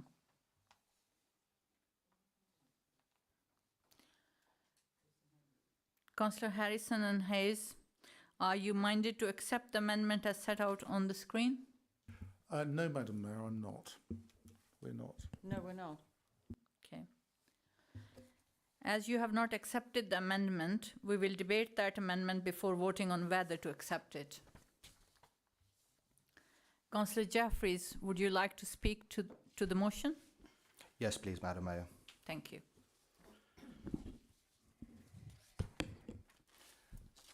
I would like to commend the progress made by Bracknell Forest Council Public Protection Partnership officers in detecting and prosecuting environmental crimes such as fly tipping. The collaboration and hard work of this partnership is paramount to the future success of this and other programs in protecting our community from antisocial and inconsiderate behaviour. I would like to take this opportunity to reaffirm our commitment to deterring and detecting fly tipping in the borough. As part of our arsenal in tackling this blight, we do already employ the use of signage and CCTV cameras, both mobile and fixed. Although these assist with the prosecution of offenders, the real deterrent is knowing that we, the council, will investigate these offences, find the offenders, and either issuing them with a fixed penalty notice or, for more serious cases, bring them before the magistrates' court. For these cases, the court action in itself could see offenders' names being publicly reported. The council now has a track record of obtaining judgments at the magistrates' court, resulting in substantial fines being handed down. These orders now include the council's cost of prosecutions, resulting in fines now in the hundreds, sometimes thousands of pounds. Making them pay for their behaviour also makes good financial sense for the council when budgets are under pressure already. CCTV and signage are not comprehensive solutions in tackling this issue, and to commit and allocate a budget without looking at the council's wider priorities would be short-sighted, especially as we are halfway through the current financial year. According to the College of Policing, a meta-analysis of 33 studies found that CCTV in towns and city centres did not have a statistically significant effect on crime overall. Additionally, intelligence is another useful source of tackling fly tipping. We will be looking at initiatives to encourage our residents to report fly tipping and increase prosecution via these means. On the 7th of July, the government published a new threshold of fines for envirocrime. Taking this into account, we will be working with the officers to look into increasing the current fine. We currently charge £200 for a fixed penalty notice. The current maximum of this fine is £400, and this stands up until the 31st of July 2023. From the 1st of August, the new maximum fine would be up to £1,000. This further demonstrates that we are taking this subject seriously by managing our financial resources carefully in these financially difficult times. Thank you. Thank you, Councillor Jeffries. Councillor Purnell, do you wish to speak or reserve? Thank you, Madam Mayor. I wish to say a few words in support of this amendment. It's vital that we don't pour a significant amount of public funds into expensive equipment that is only going to be as good as the officer viewing the images and following up on the ground investigating. As a former detective constable, I know how CCTV footage is only one part of the puzzle. It is more important to have a quality investigator who has the skills necessary to conclude investigations, issue the fixed penalty notices, and undertake the prosecutions for the most serious cases. Through our public protection partnership, recruiting a new officer to perform this role is of the highest importance when it comes to tackling this issue. A role that actually pays for itself through cost recovery from court-imposed orders. Officers have confirmed that last year within the Bracknell Forest Council area, fly tipping has in fact reduced by almost 100 incidents. 633 were reported this year compared to 714 the previous. This downward trend is encouraging and would appear to have come from the work of officers and not additional CCTV, with tougher fines and penalties being permitted by government at the end of July. These and our position of continuing to be focused on catching offenders and people knowing that they will be caught will act as a deterrent in themselves. Thank you, Councillor Purnell. If any councillor wishes to speak on the amendment, then please indicate that you wish to do so, and I will come to you in turn. Councillor Barnard first, please. I don't disagree with anything I've heard, but I don't think it goes far enough, because the particular part of the problem that this seeks to address is that which are going on in the rural parts of the borough. And this is the real significant issue, where the absence of intelligence from residents and others, because there have been people coming in from outside, as there is a persistent and growing problem, absolutely recognised in, play areas, parks and town centres. In Bracknell, for want of a better word, this isn't a particularly major issue. But if you live in rural Binfield, Warfield, Winkfield, this is a huge issue.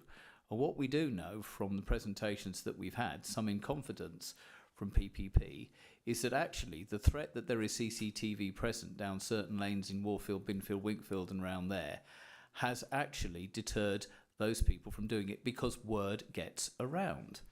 So we absolutely recognise that the budgets, and I think really the thrust of what we were trying to say was not actually committing huge amounts of money, but saying, is there a case that could be made, in addition to upping the fines and things, absolutely great, marvellous, if you've got that intelligence and things like that, is to say, actually, by investing in more equipment along these lines, will we not actually have an invest-to-save situation? Because we know one problem is the cost of clearing up a lot of this gets more and more and more and more. So, fully understand the situation, would not expect an administration to commit huge sums of money, but I think just maybe a little more recognise or understanding that maybe as this breadth of things are developing over time, that you'll recognise that maybe there is, in these more secluded, isolated parts where people are generally not around when caravans are dumped and old windows and asbestos roofs and things like that, or even a sofa on the other week were being dumped out in the highways and byways of rural Warfield, Binkfield and Winkfield, that we do need this as a deterrent. So absolutely recognise the financial position, but a little disappointed that we're not actually hearing that potentially in those particular parts of the borough, in those parishes, this could have a significant role to play. So don't disagree with anything I've heard, but I don't think it goes far enough, and would hope that the administration will just take heed as they go forward that there might be a way of actually moving this on. Thank you. Thank you very much. Any other councillor wish to ask? Yes, Councillor Virgo. Madam Mayor, thank you. I, with my fellow councillor here, are in Winkfield, actually serving Winkfield, and there is a lot of dumping. I just want to tell councillors there is, and it's really difficult, actually, unless you see it, because they're very clever in taking all the idents of the actual produce away, to follow up this and prosecute. But if you have a camera there, as indeed I wish we had more cameras for speeding, actually, but that's in a different debate. I do think it could be a great advantage, and Obviously, it depends on the cost. I understand that. I think Councillor Barner's already said that. But if we could look into it and see if we couldn't help them, because it's the professionals that probably are saying that they need some support. So, thank you. Thank you very much, Councillor Harrison. Thank you, Madam Mayor. I do disagree with a couple of things that I've heard. One is from Councillor Jeffreys talking about fixed penalty notices. Actually, the PPP tends not to impose fixed penalty notices because they are of a limited amount of money.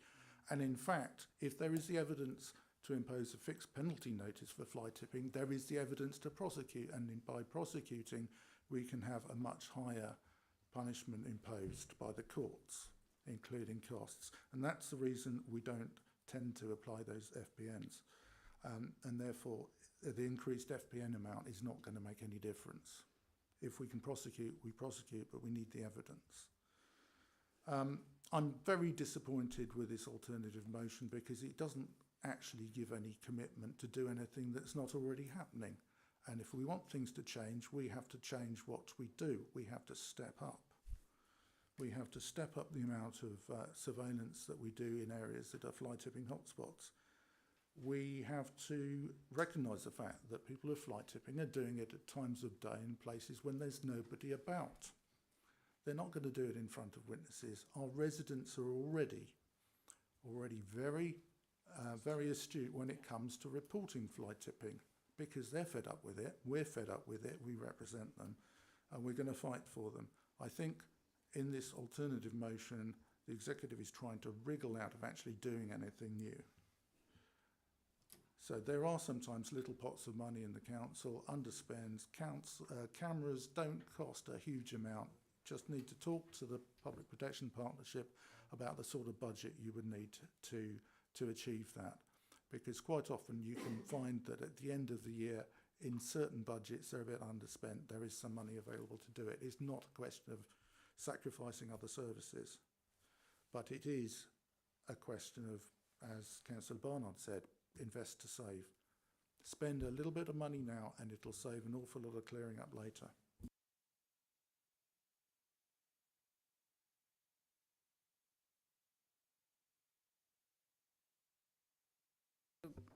Councillor Temperton wants to speak. Yeah, one of the worst estates for dumping is Great Hollands.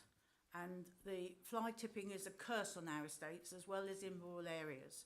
The garage blocks and the disused garages being filled up. And when the CCTV cameras are on there, then they don't go there because they can find somewhere else. Now the rural areas are enormous. So if you don't have a separate, we do have mobile CCTV cameras where we can put them up unexpectedly and therefore you can track more people coming through. People who have offended on Great Hollands have been fined and some are being taken to court. But that has relied on the person from the Public Protection Partnership doing a fantastic amount of police work on actually following this through and following it through so diligently. So I think at the moment I am not saying that fly tipping is a curse. We've got to try and stop it. But if you have a CCTV camera that is absolutely fixed and there, then nobody is going to go to that. We need to be able to move it around and everything. And I think we should start moving our mobiles around more frequently than we have at the moment. I am not prepared. I do not want at the moment to commit for future financing and say, yes, we're going to do this in the budget till we know what all the priorities are. Thank you. Thank you, Councillor Temperton. Councillor Bidwell, you wanted to add something to this? Yes, thank you, Madam Mayor. This is a very well-organised problem nationally. So a lot of dumping that we've heard from the PPP in Berkshire that ends up sadly in some of our rural areas initially starts in places like Bristol, and they collect bits and pieces of rubbish all the way up the Thames Valley and then dump them here. Now, how to combat, I'm not suggesting any solutions at the moment, but clearly the CCTV footage is some way forward to be able to capturing as much as we can. And I take Councillor Virgo's point about how clever they are about taking in names and address. I mean, that is the key to catching these things, is receipts and that sort of thing.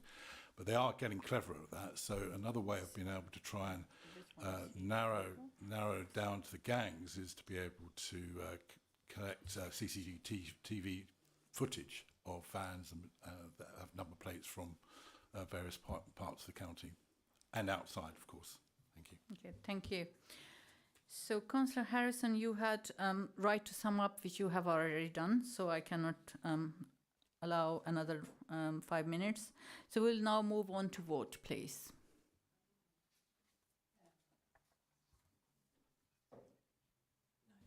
Point of order, She's Madam already Mayor. spoken. No.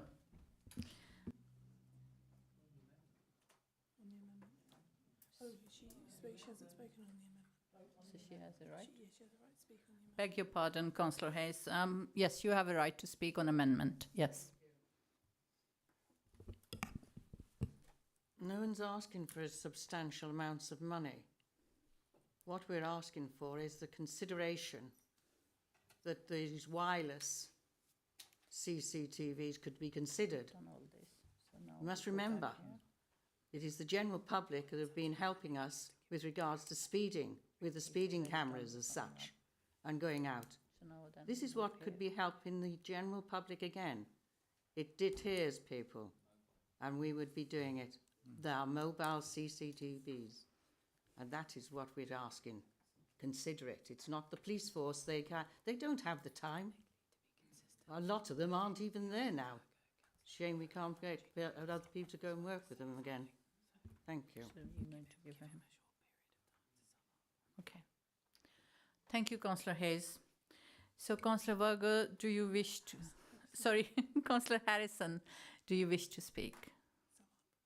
Or sum up the amendment? No, Madam Mayor, I think I'll spare everyone. Yeah. Okay.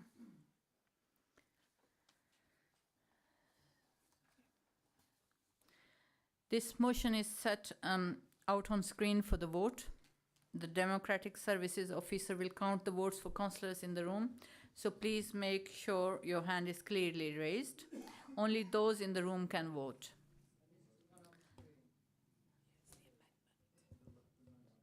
Yes. Yes, the amendment. Can all those present in the chamber please indicate by raising your hand if you support the amendment?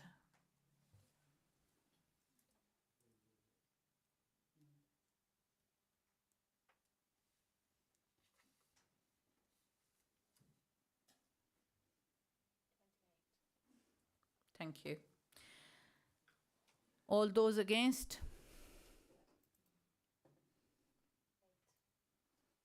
Thank you. Any abstentions? Thank you. So that is carried, and now it becomes substantive motion. That does any... So now... Okay. Okay. Councillor Jeffries, would you like to speak on it again?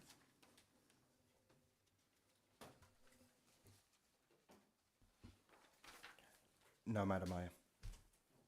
Okay. And Councillor Purnell, do you wish to speak or reserve? Reserve, thank you. Any other councillor wish to speak? Councillor Bernard and Councillor Smith? Okay, I don't know in which order hand went up. Go to Councillor Smith, you know, yeah. first. Councillor Smith, please. Thank you, Councillor Barnard and Madam Mayor. I would like to move an additional amendment to this motion. We would like to add to the motion as shown on the screen the following text as point number 4.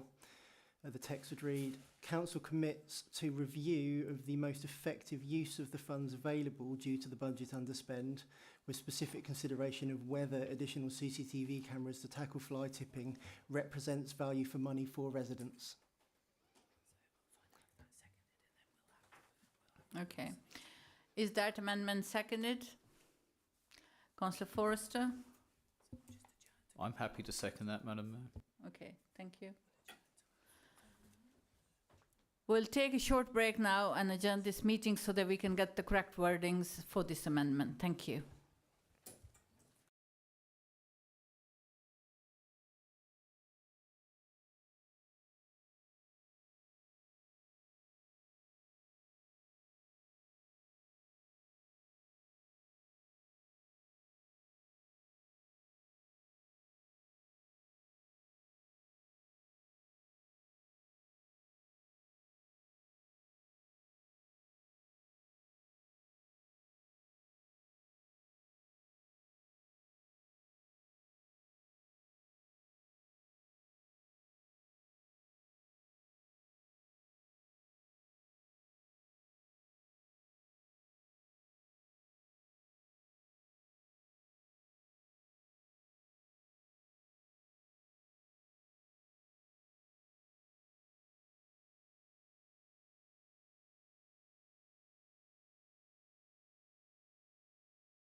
Thank you, Madam Mayor. Councillor Jeffries, I agree to the amendment.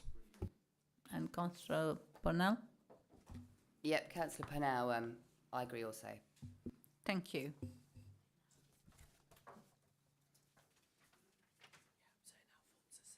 Okay. Does any councillor wish to speak? Yes. Councillor Bennett. Yep, I would just like to comment that we do need to work out how much money we've got and what we're going to spend it on. And that is really, really, really important. I have to say, the last few years, I've been trying to get a CCTV camera, even a temporary one, to cover a hotspot in my ward where they have drug dealing almost openly, and violence and so on, but I was refused that camera time and time again. I'm pretty angry about that. So them pushing for CCTV camera just for fly tipping anywhere, you know, use 3,000 or whatever it is for that. I can't support that. We do have to work out what the limits are and what's important. Thanks. Thank you, Councillor Brown. Anybody else wishes to speak? Councillor Bernard first. Okay. Councillor Roberts. Nicholas Roberts from Crowthorne. Well, this is dependent on budget underspend. So to me, frankly, I don't think it guarantees anything because it's dependent on budget underspend, which may not happen. Thank you. Thank you very much. Yes, Councillor Bernard. I think if it's helpful, given Councillor Brown's comments, to say that there are very, very different rules, regulations and legal reasons where you can and cannot put CCTV cameras. And remember that we're talking tonight, and the amendment is really helpful in that, talking about mobile CCTV cameras, which will be used for a purpose which is clearly set out and managed and controlled by those involved. Can't talk about an individual situation, but I don't think we should draw any comparison between what we're talking tonight and elsewhere. If there are issues around the provision of fixed CCTV cameras in settings, and that's something that needs to be taken up. But this is a very, very specific thing, very closely governed, because it has to be, of course, because, you know, the potential invasion of privacy. But the one thing is, I'm really pleased that the executive has accepted this amendment, totally recognise the pressure on budgets. And I think what I find very helpful about this is whether CCTV cameras tackling fly tipping represents value for money. That's the investor save things, and absolutely prepared to take that on an evidential basis. But suffice us to say, I'm really pleased that we've got to this point this evening, and pleased that there seems to be a willingness once again to support this, because I think this alone sends a very powerful message to those that might wish to break the rules on this, that this council is hot on it. And can I say something finally? It does also commend, of course, the Public Protection Partnership and the work they're doing. And I think having any motion before the council that supports them doing a very challenging and difficult job, I think is really important for us. So thank you for accepting the amendment. And I think, you know, on that basis, really happy to support it. Thank you. Does any other councillor wishes to speak? Deputy Mayor, anybody online wishes to speak? Thank you.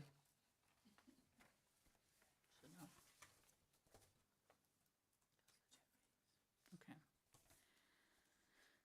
Councillor Jeffries, do you wish to sum up? No, Madam Mayor. Oh. Thank you for the opportunity, though. Thank you. Thank you. The motion amendment, not the motion. Okay. The motion is set out on screen for the vote. The Democratic Services Officer will count the votes of councillors in the room. So please make sure to raise your hand clearly. Only those in the room can vote. Can all those present in the chamber please indicate by raising your hand if you support the motion?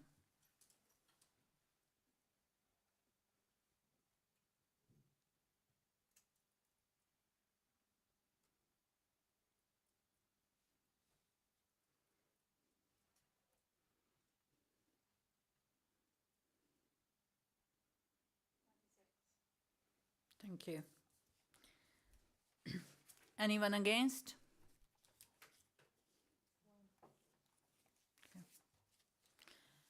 Any abstentions? No. Thank you. This is carried.